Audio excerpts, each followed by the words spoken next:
Hello नमस्ते।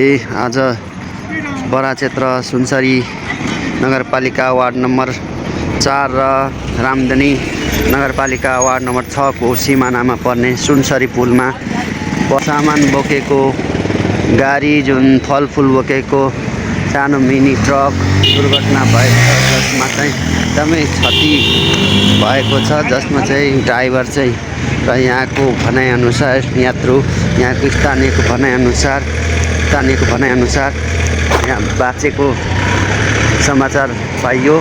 एकदम खतरनाक, सिधै वालमा हानेर एक्सिडेन्ट भएको छ, जसले गर्दाखेरि ड्राइभर र चालक सकुशल रहेको जानकारीमा आएको छ।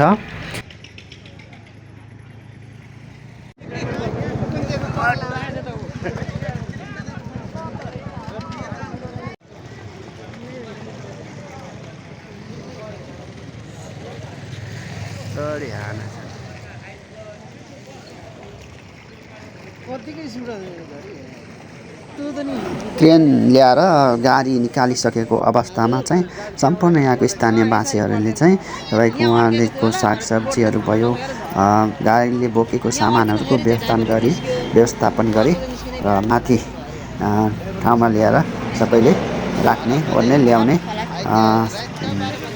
सहयोग गरिराखेको छ।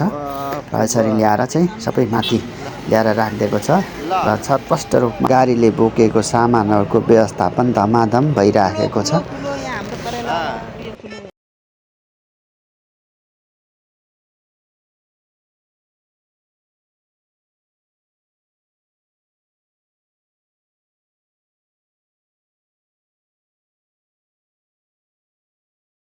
गाडीको अवस्था एकदम दैन्य, एकदमै कामै नलाग्ने अवस्थाको भएको छ। यही हो गाडी पल्टेको, यसरी निकालिएको छ।